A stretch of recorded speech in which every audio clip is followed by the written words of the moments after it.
How well did you know him? Not all that well. You? Me neither. Like you, I was mostly friends with his son. Yeah. Still, I'm glad we're here, showing support. A well-attended funeral means a lot to the grieving people. And here comes the rain. And now it's perfect. We should probably get going anyway. We actually have another grave to visit today. Okay, where's the other grave? We're heading out to Chester, Massachusetts to find a unique tomb that dates back to 1873. They say the man inside wanted to be buried above ground so the devil couldn't get him.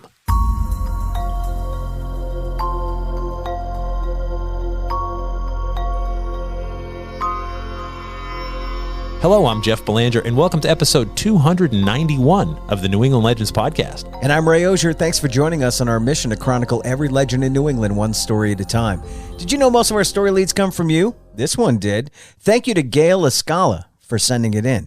If you've got a strange tale you think we should check out, feel free to contact us anytime through our website. Now, before we go searching for this one-of-a-kind tomb in Chester, we want to take just a minute to tell you about our sponsor, Nuati Herbals. Jeff, do you ever feel like the world is getting too faceless? Oh, what do you mean? Well, you buy things online from other countries made by machines. They show up at your doorstep. It seems so impersonal. That's part of the reason we're proud to have Nuati Herbals as a sponsor. They've been in business for 20 years right here in the USA. They started by making their all-natural teas, balms, and other products by hand. And though the volume of products they make has increased exponentially, there's still a real-life person packaging each and every product. And Rod and Kimberly love it when you email or call them with questions. Or if you're looking for suggestions, go ahead and reach out to them through their website. Tell them Jeff and Ray sent you and ask them which of their products might be right for you. Let Nuati Herbals help support your healthy lifestyle. Check out the Nuati Herbals website to see all of their great products, and you get 20% off your order when you use promo code LEGENDS20 at checkout. Visit NuatiHerbals.com. That's NUWATI Herbals with an S.com.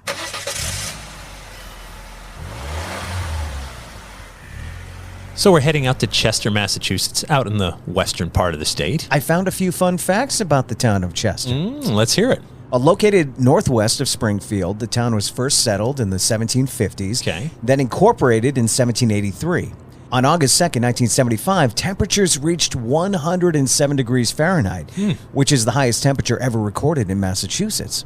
On January 12th, 1981, temperatures in Chester fell to negative 37 degrees Fahrenheit, which is the lowest temperatures ever recorded in the state. Okay. This makes Chester one of only 3 towns in the United States to hold the record high and record low temperatures for this state. Oh, so Chester is a town of extremes, which makes sense considering the grave we're going to go visit.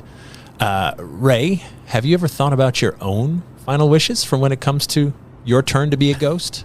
I'd like to be cremated. Yeah, me too. Ashes to ashes and dust to dust. I mean, cremated after my friends use my corpse for some kind of weekend at Bernie's adventure, of course. No, that makes total sense. Okay, we're almost here. We're going to bang a left onto Maynard Road. All right, got it. And we can park over there on the left near the trailhead. Okay. Oh, this doesn't look like a cemetery at all. No, there's nothing typical about the grave we're going to go visit. It's not even in a graveyard. Let's head up the trail over there.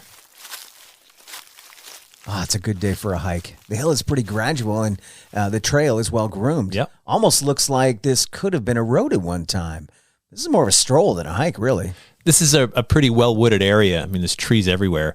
It looks like lots of forests here in the Berkshires of western Massachusetts. So we're keeping our eyes peeled for a big boulder. All right. Well, there's a large one coming up on our left.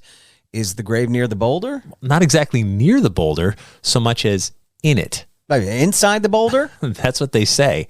Okay, yeah, I see the big rock you're talking about. Let's check it out. Well, this boulder sticks out. Yeah, it does, but this isn't our rock. There's no markings on it at all. Let's keep going. Okay, there's another one coming up right there. Yep. So these are glacial boulders. These rocks were carried here by glaciers thousands of years ago from further north and just dropped here. And hey, maybe this is our boulder. Let's get a little closer. Okay. Yeah, this is it. Wow, look at that. Yeah. This boulder is about the size of a large van, maybe even a small house. Looks a lot like the other boulders up here as far as size, shape, and color, but there's a flat front face to this one. and there's an inscription like you'd find on a headstone. It says, "The grave of Hiram Smith, born September 2nd, 1794, died February 21st, 1873. And just below that is another inscription. That one says, "Isabell Toogood, died February 12th, 1869, age 84. So there's two graves inside this boulder. Yeah, that's right. And they did this because they were afraid to be buried in the ground because the devil might get them? That's the story that some people will tell you. Now, I can tell you that Isabell was Hiram's sister, and this was all once Hiram's land. Now, to find out how these two got inside, let's head back to 1865. It's May of 1865, and we're standing on the Chester, Massachusetts farm of Hiram Smith. Hiram is 70 years old. Though he's getting long in the tooth, he's still strong enough to work his farm, but old enough to feel his mortality. Hiram's farm is nestled in a pretty spot here in the rolling hills of the Berkshires. There's pastures on his property with various boulders sprinkled around, plus clumps of trees here and there. Hiram lives on the farm with his older sister, Isabell Toogood, though he affectionately calls her Izzy. It's natural when you get older to think about your mortality, where you'd like to be buried and things like that. But it's fair to say Hiram is obsessed. The problem is he can't shake a childhood memory. He relives the vision in his dreams and thinks about it when he's awake. As he's gotten older, the memory is only intensified. Way back when Hiram was a 5-year-old boy, he had to accompany his mother, Elizabeth, to a funeral. It had been raining hard for a while, and the ground was soaked and muddy. Walking through the cemetery was slippery. The minister said his blessing over the casket and the awaiting grave. "We therefore commit this body to the ground, earth to earth, ashes to ashes, dust to dust." But as the minister says his blessing, young Hiram stares at the hole dug for the casket. The muddy dirt, the finality of it all. But what's worse is that there's so much rain that the grave is filling with water. Some men with buckets try to bail out the water so the casket can be lowered inside. All the while, young Hiram just stares. Finally, the casket was lowered, and it bubbled as the water began to seep inside, finally sinking the casket to the bottom of the watery, muddy hole so it could be buried.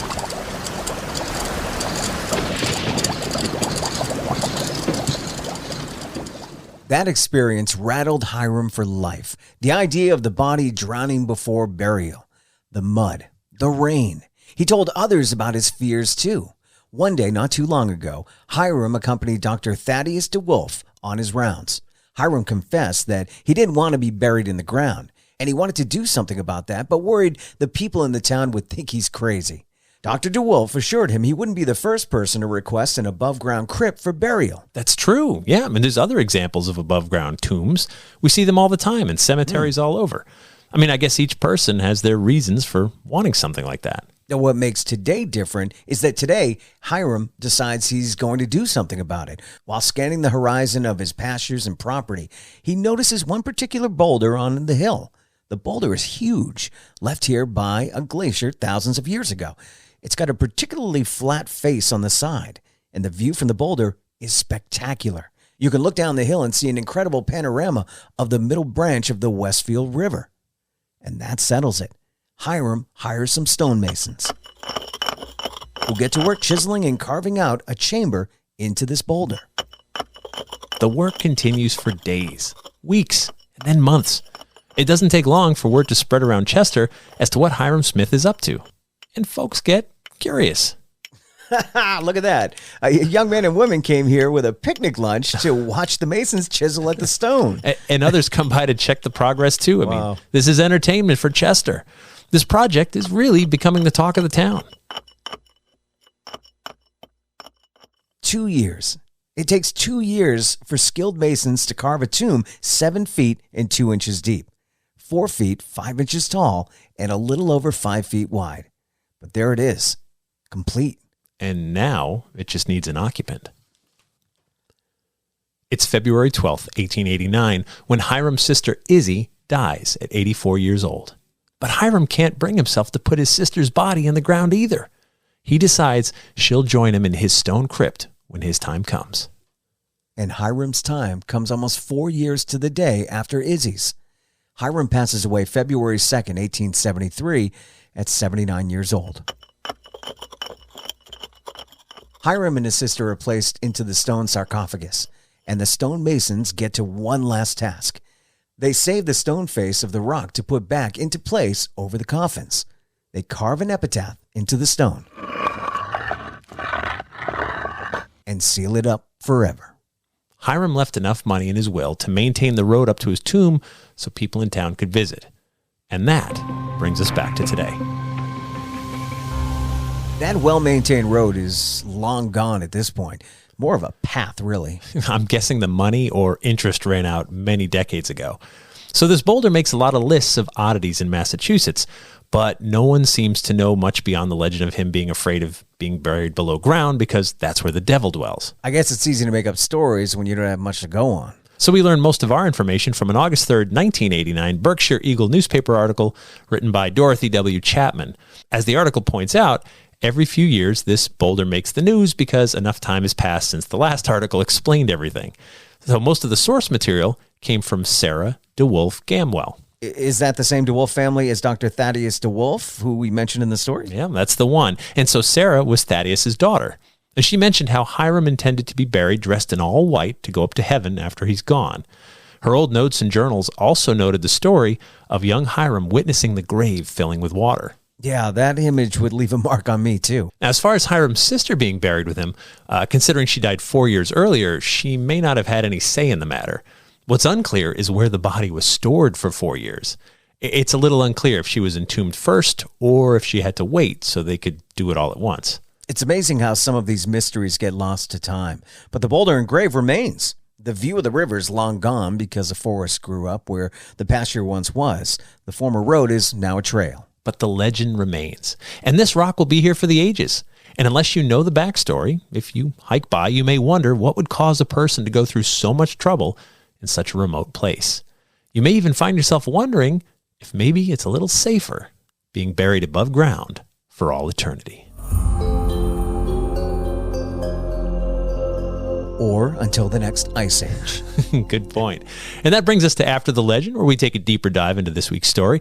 And sometimes we veer off course. After the Legend is brought to you by our Patreon patrons. It's just $3 per month. That's like buying me and Jeff a greeting card. Aw. Not one of the expensive ones that play music. No. Just the cheap ones you find in the grocery store. But that little goes a long way in helping us with our mission. And for that, you get early access to new episodes, plus bonus episodes and content that no one else gets to hear. Just head over to patreon.com/New England Legends to sign up. We'd appreciate it. Hey, if you'd like to see a picture of the stone grave, just click on the link in the episode description or head to our website and click on episode 291. So I remember when I was a kid, we had some very deeply religious neighbors. Oh, I grew up with a few. Yeah, and my dad at one point was digging in the yard to put some like shrubs in and stuff. And there was this stone that was unearthed, and the kids were sure it was the devil. Like, oh my gosh! Like they ran home saying like they're digging to let the devil out. And so, I know that sounds silly, and of course it's silly. I mean, you look at their yard, like, how do you think those trees were planted in your yard, right? But at the same time, the devil's a force to be reckoned with. We've done many stories on devil's footprints, devil in New England here and there, Devil's Bean Pot. Remember that one up in New Hampshire? Oh, yeah, that's right. Yeah, so he's a force to be sure. So when someone suggests, I don't want to be buried below ground because that's where the devil lives, it's not that, it's not that crazy. No, but by that logic, wouldn't every tree be the devil? Wouldn't every basement be the devil's playground or whatever? I mean, if anything that's underground, really worms, the devil's pet. Where does it end? Right. It doesn't. It doesn't. And it just comes down to us getting superstitious and nervous sometimes. But we are definitely obsessed.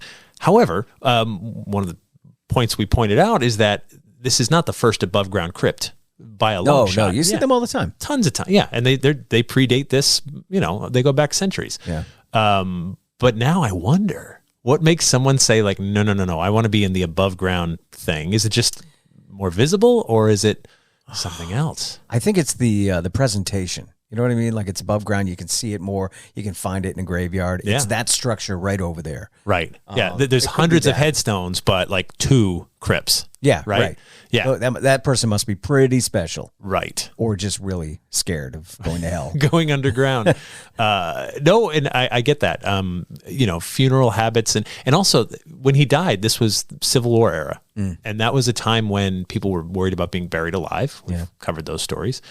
And so, this whole thing about what you do with your death was very much on people's minds. Embalming was just becoming a thing. Right. The idea that you'd get all the blood sucked out of you and replace it with chemicals. We weren't too keen on science at the time, really. You know what I mean? It's coming around. There's been a lot of developments since, right? Yeah. Where you believed more in legends and traditions and what the mean priest told you on Sunday morning. Yeah. Because they were scary back then. Even in the 70s, we had a scary priest, and you believed everything they said. Yeah. And really, their job was to scare you into religion. A little bit. Yeah, for sure. No, total side note, because we do veer off course. This past weekend, I like how we warn everybody about that. Right. This will happen. This is going to happen. My nephew got confirmed. I saw a picture of you in church. So for some reason, that made me nervous. I don't know. So I went up front. The bishop was there. You took a selfie. I took a selfie with the bishop. Of his back, too. So I'm right behind the bishop. So it's just me with his hat, right? And so I put it up on Facebook and Instagram and things like that. And I feel like the Catholics laughed, but also had a little bit of... I would suggest getting buried above ground after that picture, just in case. Thank you for bringing it back. Something else we've learned, by the way, through all these adventures we've had over the years, one way to be remembered forever is to have a unique, weird headstone. Yeah. Right? That too. Persecuted for wearing a beard. Right. Remember, that was one. Yep. And there's one in Connecticut about, being struck by lightning. Yeah. We covered that story. I want to say there was one that was like kind of laughing at everybody that was reading it. Like, well, I'm here and you're still living in that horrible world or something like that. There's the cursed grave of Mary C. Delancey on Cape Cod that said, may eternal damnation be upon them and theirs in Whalingport. And, this if you have a memorable epitaph, instead of just like Ray, beloved father and husband, right? It's like, no, just something funny, and we will talk about you for centuries. Well, do you remember doing your high school yearbook quote? Your senior quote? Right. See, now it's time for us to be thinking of that, not the quote from the high school yearbook, our epitaph now. The eternal quote. Because the one from high school stays with you for a long time. You look at you're like, oh, I was that guy then. Yeah. Now we have to think about who we're going to be remembered when we're like 80 or 90. So Ray's grave is going to say like Leonard Skinnerd forever. Something like that. Who's Leonard Skinnerd? Actually, that would be funny if we just have to use our high school yearbook you're quotes. Stuck. Yeah. I don't even know what mine was. Joe Seinfeld's going to be on forever. Who? Who's Seinfeld? At some point, that's how it goes. So this was sent to us. Gail sent it to us. Thank you, Gail. She said, I don't even know if there's enough here, but there's this weird grave. It's in a stone out in the woods. And I'm like, oh, that's a good start, And there's just not much online. It's listed in so many places about, that it's there and it's in the woods and it's strange, but very few have, in fact, none. We had to go in the newspaper archives to find the article that actually explained it. The Chester Historical Society had the notes and the information on it. And it's true. This happens with stuff, right? So someone does a story and everyone goes, oh, that's cool. That explains it. And then years go by and everyone forgets that story. And they go, why is that stone there with the graves on it? And then they'll go back and they'll listen to episode 291 of the New England Legends podcast and say, I know why. And we got 20 minutes out of this. So not bad. Nice job. Thank you, Hiram Smith. Appreciate it. Please be sure to subscribe to our podcast wherever you get your podcasts because we don't want you to miss a thing. Also, when you post a review, it helps other people find us. And remember that these stories are meant to be shared, so please tell a friend or two about them. Or suggest that your local independent radio station carries the show. You're how we grow and find new stories. We'd like to thank our sponsor, New Audi Herbals. Thank you to our Patreon patrons, and our theme music is by John Judd. Till next time, remember, the bizarre is closer than you think.